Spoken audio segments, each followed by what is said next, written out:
हाँ जी जनाब, क्या हाल चाल हैं। तो भाई आज ना डोलन्स की मशीन का टाइमर जो है वो चेंज करने लगे हैं क्योंकि उसमें फॉल्ट आ गया है। तो ये मॉडल आपके पास भी अगर मौजूद हो तो आप भी खुद उसका टाइमर जो है वो चेंज कर सकते हैं। इसका सिलेक्टर स्विच जो है ना वो बिल्कुल ओके है, उसमें कोई भी फॉल्ट नहीं है। तो ये जो इसका ओरिजिनल टाइमर है, आपने इसी तरह इसकी वायर्स को कट करके तो बाजार ले जाकर कोशिश करनी है ओरिजिनल मिल जाए। अगर ना भी मिले तो आपको इससे मिलता जुलता जो है वो टाइमर मिल जाएगा।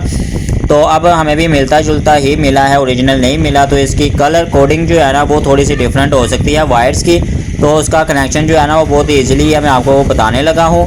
तो अब इसके अलावा टाइमर के अंदर जो है ना एक और इशू आया कि इसकी पिन जो है ना ओरिजिनल की और जो हम लेकर आए हैं टाइमर, उन दोनों के अंदर फ़र्क है कि इसकी जो है ना मशीन की ओरिजिनल नाब जो है वो हमारे इस नए वाले टाइमर के ऊपर जो है वो स्लिप होती है, उसको ग्रिप नहीं देती। ठीक है, तो उसके लिए जो है हमें इसकी लोकल नाब जो है वो लगानी पड़ेगी क्योंकि हमें ओरिजिनल टाइमर नहीं मिला। ठीक है, तो ये अब जुगाड़ के तरीके से इसको मशीन को हम चलाने लगे हैं। तो अब इसके कनेक्शन जो है ना वो देख लेते हैं कि वो किस तरह से होंगे। तो सबसे पहले जो है ना, अगर आपने टाइमर को इस तरह सामने रखना है ना, तो सबसे पहली तार वो आपने छोड़ देनी है।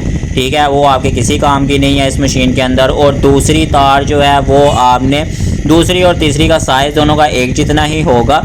तो कलर कोई भी हो, आपने कोई फ़र्क नहीं पड़ता। आपने एक तार जो है वो नीचे मोटर की मेन को दे देनी है और दूसरी तार जो है वो सिलेक्टर स्विच की मेन को दे देनी है। ठीक है, ये आपकी सिलेक्टर स्विच की मेन को चली गई, 3 तारें कंप्लीट होगी। उसके बाद जो आगे चौथी और पांचवी तार होगी, ये ऑरेंज भी हो सकती है, येलो भी हो सकती है, रेड भी हो सकती है। ये आपकी कैपेसिटर की तारें हो गई। उसके बाद जो लास्ट पे 2 तारें बच जाएंगी वो आपके सिलेक्टर स्विच के जो आगे के 2 पॉइंट बच गए हैं ना।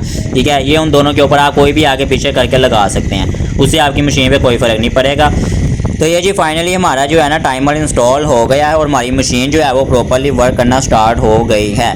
तो भाई जब भी आप बाज़ार से टाइमर खरीदेंगे ना तो उसकी कलर कोडिंग जो है वो चेंज हो सकती है, लेकिन वायर्स का जो सीक्वेंस है ना वो सेम ही रहेगा। पहली वायर जो है वो आपने छोड़ देनी है, दूसरी और तीसरी जो है वो आपकी मेन हो जाएगी, एक मोटर की और एक सिलेक्टर स्विच की। और उसके बाद चौथी और पांचवी जो है वो आपकी कैपेसिटर की आ जाएंगी और 6वीं और 7वीं जो है वो आपके सिलेक्टर स्विच के अदर पॉइंट्स की आ जाएंगी।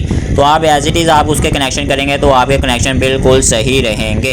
तो भाई उम्मीद है आपको आज की वीडियो भी अच्छी लगी है। वीडियो को लाइक कर लें, चैनल को सब्सक्राइब कर लें। आज के लिए सिर्फ इतना ही। अल्लाह हाफिज़, गुड बाय।